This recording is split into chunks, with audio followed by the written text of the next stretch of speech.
Grace Goes to Washington by Kelly DiPuccio. One Friday afternoon in April, Mrs. Barrington shared a large diagram of three branches of the U.S. government. But Grace could not stop daydreaming about the upcoming field trip to Washington, D.C. Grace, do you know who's in charge here? Mrs. Barrington asked. Who's in charge here? Repeated. Principal Perez? A few of her classmates giggled. Well, said Mrs. Barrington, I suppose you could say Principal Perez is like the executive branch here at Wilson Elementary School because she's the head of our school. But right now we're talking about the U.S. government. Sorry, Grace answered. The president, he or she had leads the executive branch. That's correct, said Mrs. Barrington. The president. The last bell of the day rang. We'll discuss more next week, she announced. Student council members Grace and Sam, don't forget you have a meeting after school today. At the meeting, classroom representatives were discussing their ideas on how to spend the money raised from the holiday bake sale. Thomas and his committee petitioned for new sports equipment. Grace and her committee thought new books for the libraries was the way to go. Principal Perez even offered her own suggestion. The music room could sure use some new instruments. Mr. Marshall, the media center teacher, listened carefully to all of their arguments and took notes. They're all good ideas, Grace later admitted to Sam. There's no way to agree before the vote next week. You know what I'm thinking during the meeting? Sam asked. No, what? If the Principal Perez is like the executive branch, I think the student council is kind of like the legislative branch because we're all selected leaders from each class and we help make decisions for the school. Grace considered Sam's comparison. Yeah, who knew so many people had a say in how to spend cookie money? She grumbled.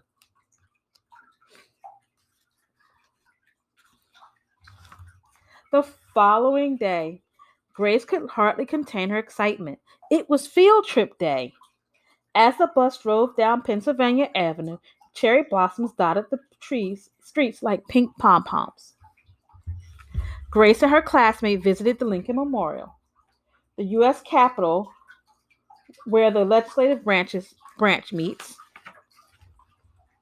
the Supreme Court building. That's where you'll find the Judicial Branch and Supreme Court judges, Sam pointed out. They decide if our rules and laws are fair. Kind of like Mr. Marshall does at our student council meetings, Grace added. During a tour of the White House, home of the executive branch, Grace's dream of becoming president felt more real.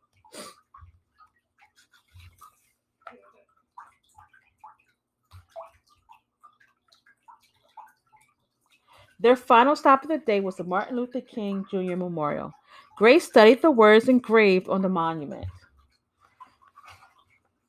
Make a career of humanity. Commit yourself to the noble struggle for equal rights. You will make a greater person of yourself, a greater nation of your country, and a finer world to live in.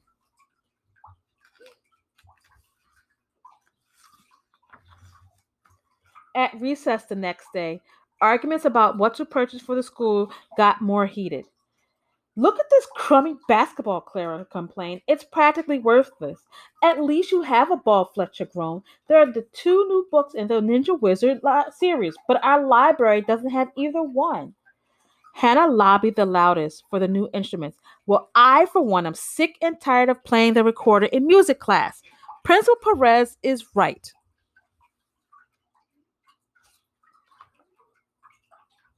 Grace glanced at the Thomas, who was unusually quiet.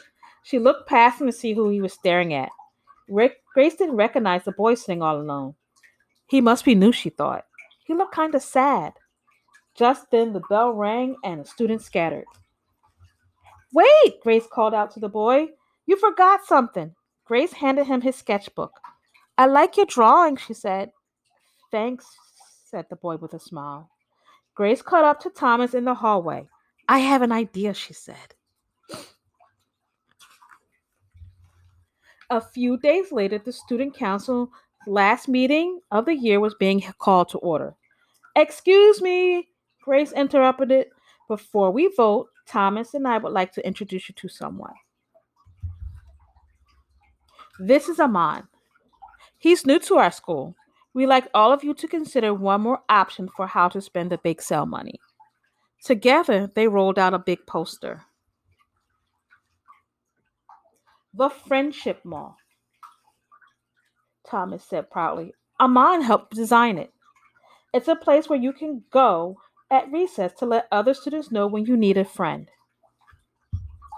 Thomas spoke about their field trip to Washington, D.C., and Grace read a quote from Martin Luther King Jr. A finer, kinder world starts with us and the choices we make. She concluded, thank you for listening. Everyone clapped. Principal Perez wiped a few tears. Mr. Marshall pounded his gavel. It's time to vote. After the ballots were collected from each classroom representative, the votes were tallied. Student Council President Grace Campbell peeked at the results and grinned. It's a unanimous decision, she announced excitedly.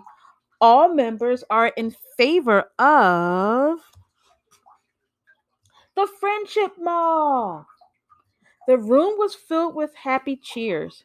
Principal Perez took a seat and then, much like the president, signed a bill into law. She approved the election results, making the decision official. Today, we put our own wants and needs aside in order to serve others, she said. That is true leadership.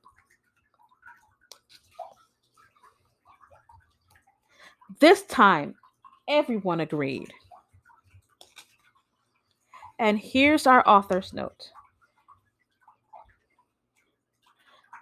First of all, the three branches of the government have nothing to do with trees. They were created by our nation's founding fathers when they wrote the U.S. Constitution in 1787.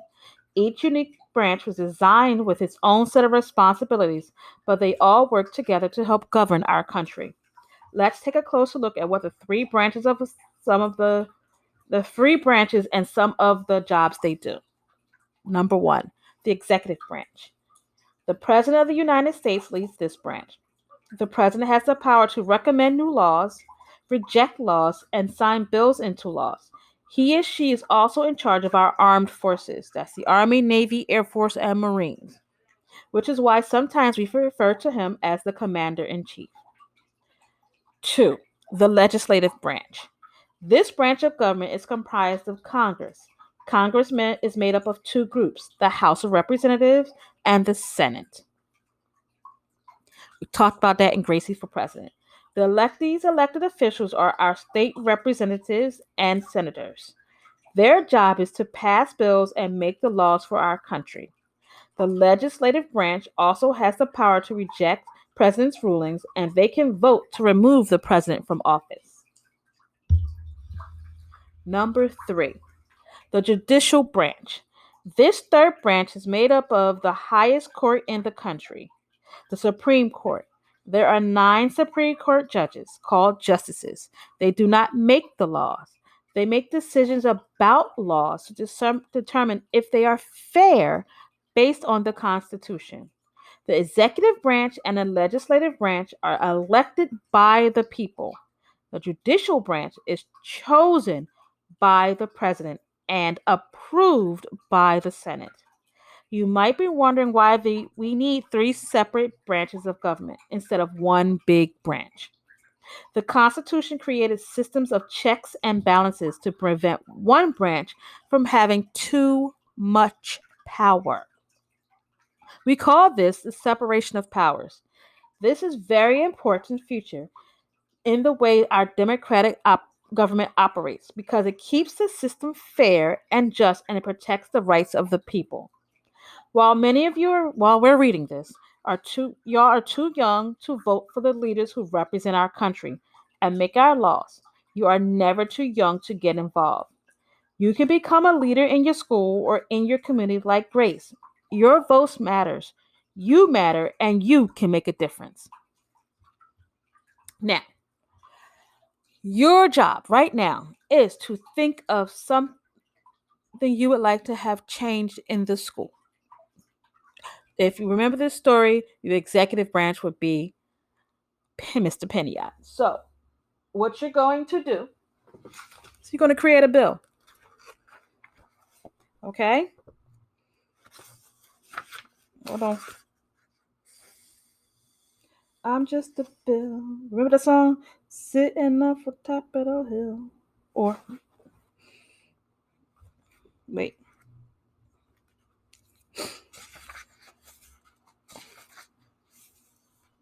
Here we go.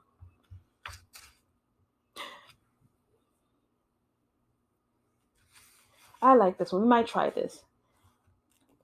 I'll give you a choice. You can do how can we form a classroom government in room 109 and 110 using the three branches of government that the United States uses. Or I'm going to allow you to vote. The other one is